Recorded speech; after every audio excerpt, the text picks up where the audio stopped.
Will you all please pray with me? Holy One, as we step into this season of longing and light, breathe your dream into us.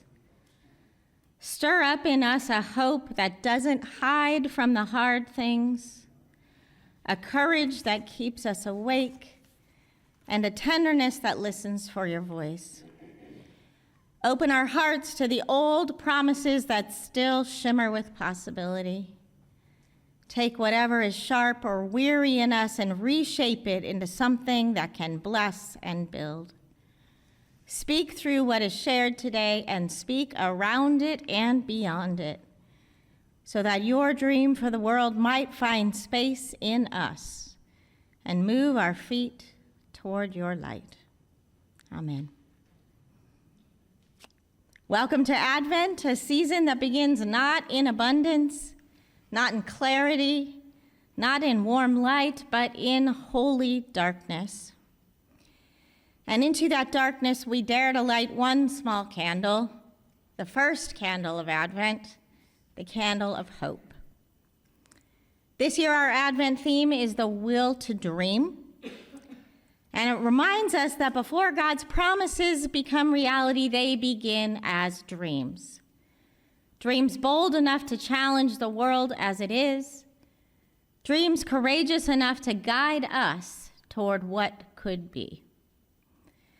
Isaiah gives us exactly such a dream today. It is not a small dream. It is not a polite dream. It is instead a defiant dream. He imagines a world where the machinery of violence is dismantled, where weapons become garden tools, and where people choose to walk together in the light of God. The dream is not fanciful, but is prophetic, a reflection of God's intention for the world. Prophetic dreams ask us not simply to admire them from afar, but to step inside them and to live as though they are already unfolding. And so Advent begins by helping us remember God's dream for the world. Isaiah stands as one of Scripture's great dreamers, painting a picture so bold that it still inspires us thousands of years later. In Isaiah's time, his people were a people under threat. Empires loomed, wars raged, violence was normal, and fear was constant. And yet, in the midst of all of this, Isaiah chooses to dream anyway. He dreams of nations flowing toward God, not to learn war, but to learn wisdom. He dreams of weapons melted down and refashioned into life-giving tools. He dreams of peace that doesn't just pause conflict, but instead transforms it. This is the heart of the will to dream. We hold on to God's vision even when the world insists on fear. And it's not a coincidence that the vision begins on the mountaintop. Prophetic dreamers climb. They look beyond what is immediate and narrow. They see farther than anyone else dares to look. Advent begins by inviting us back into Isaiah's dream, not as a memory of better times, but as a promise that God is still at work in our world. And this ancient dream continues to echo in modern times. About 10 years ago, artist and creative activist Pedro Reyes was living and working in Culiacan, Mexico. Culiacan is the city with the highest rate of gun deaths in their nation, a hotbed of violence due to warring drug cartels. And in response to the scourge of gun violence, Reyes collected 1,527 guns and then melted those guns down to 1,527 shovel heads. He literally turned the weapons into plowshares. But his project didn't stop there. The 1,527 shovels were then used to plant 1,527 trees in the city.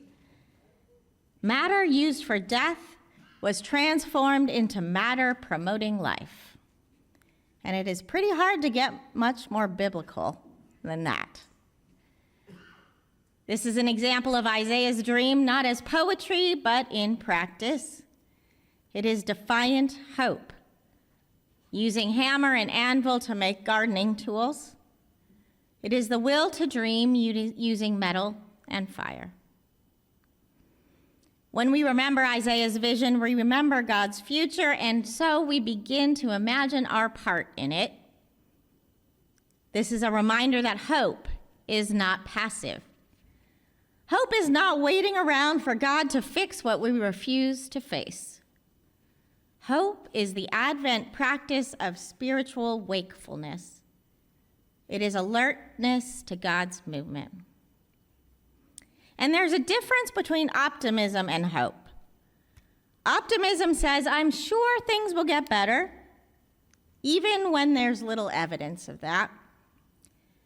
Hope says, even when things are bleak, even when we are afraid, God is already sowing seeds of transformation, and we are invited to join in. Hope is choosing wakefulness over apathy, engagement over resignation, imagination over numbness. And this can be so difficult for us in times like these. In the words of our powerful visitor, Isaiah, today, how can we praise a good and faithful God when the world seems to be crumbling around us? How can we find hope when we feel so alone? But our faith reminds us that hope is the stubborn refusal to let despair have the final word. It is the commitment to stay awake to God's possibilities. Take Everytown for Gun Safety, for example, which is a national organization that has a local chapter that meets here at our church once a month. Our own Diane Gordon is part of this group, and they work for common sense gun safety measures to address the epidemic of gun violence in our country. They don't hold naive optimism. They know the grief of gun violence. Their work is not shallow encouragement, but instead is deep, transformative hope. It is choosing to stay awake to the possibility that things can be different. You can join them for their meetings on the second Tuesday of each month, and I know Diane would be happy to give you more information if you're interested. And so, my friends, hope is not a feeling. It is a discipline. The will to dream is not a passing inspiration, but a posture that keeps us spiritually alert to God's quiet revolutions. And dreams become reality when they touch the ground. Isaiah's dream isn't merely beautiful, poetic imagery. It is a blueprint for daily life. So what does defiant hope look like in our hands? What does the will to dream look like in practice for us this Advent? Well, one option is to work on building something new. Real hope requires putting our hands to work, both together as we move into the future as a vibrant faith community, as well as in our individual lives. Maybe for you, this looks like mending a relationship, beginning healing in a part of your life that has felt stuck, or starting a new habit of prayer or compassion. You can think of this as your personal plowshare, of your way of cultivating peace in the soil of your own life. We can also bless what is broken. I invite you to choose one thing that feels heavy, maybe your grief, or a conflict in your family, or the violence in our world, and place a symbol of it near your Advent wreath if you have one, or if not, somewhere you will see it regularly. The goal isn't to celebrate the pain, but to bless it with possibility. This is defiant hope, It is honesty paired with faith. We can also embody transformation in community, and we know how to do this. We show Defiant Hope by donating thousands of pairs of socks each year, as well as making sandwiches every month for Operation Night Watch, as we refuse to accept the callous attitude that those experiencing homelessness are undeserving of comfort and care. We embody transformation in community when we donate toys for parents in need so that they can give Christmas presents to their children. We embody Defiant Hope by proudly standing with and for the LGBTQIA+ community, insisting on the belovedness of all God's children as they are. This Advent, I encourage you to put your hope into action. Send a note of encouragement to someone who's struggling. Donate to an organization whose mission is close to your heart. Make a commitment to plant, repair, recycle, or repurpose something. Offer an apology or forgiveness that you've been avoiding. These actions may seem small, but they are Advent actions. They are plowshare actions. They shape us into people with the will to dream. For hope becomes real as it becomes embodied. And I'm not talking about false hope. False hope is escapism. It says everything is fine. We shouldn't talk about the hard stuff. God will make peace someday. It's not our job now. We should leave it up to God.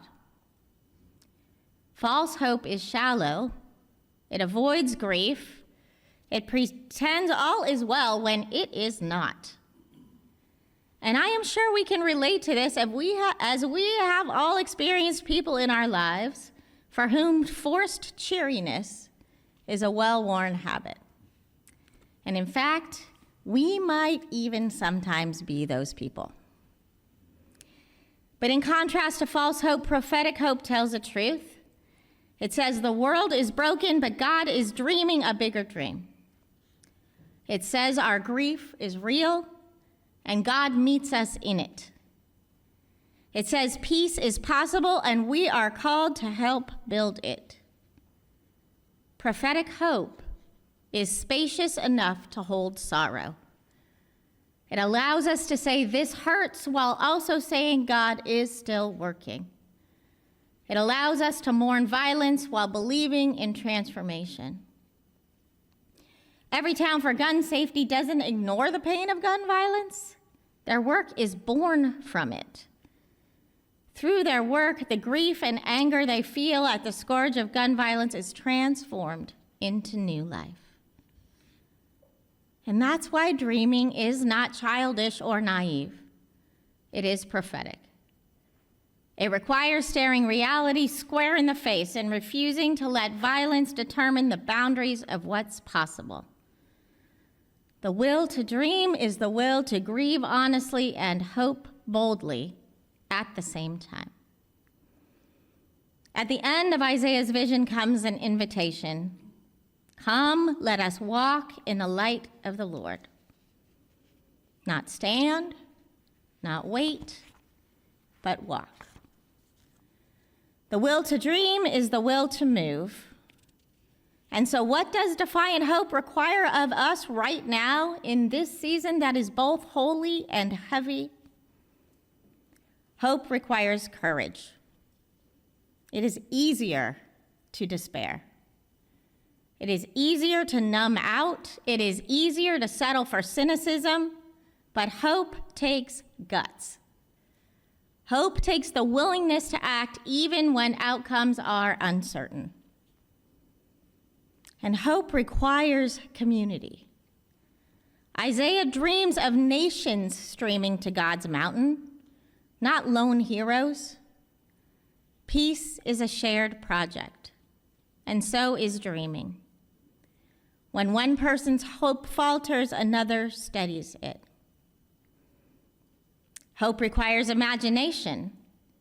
The will to dream means asking, what else is possible? What might God be growing even now? What can be reshaped, repurposed, rebuilt? Hope requires persistence. Plowshares don't appear instantly, and neither does peace. Advent teaches us to wait actively, not with resignation, but with readiness. Hope requires a connection to God's stream. Isaiah ends with a call to walk in the light of the Lord, not the light of our own preferences or the dim glow of human optimism, but God's light, God's dream, God's peace. That is where defiant hope comes from.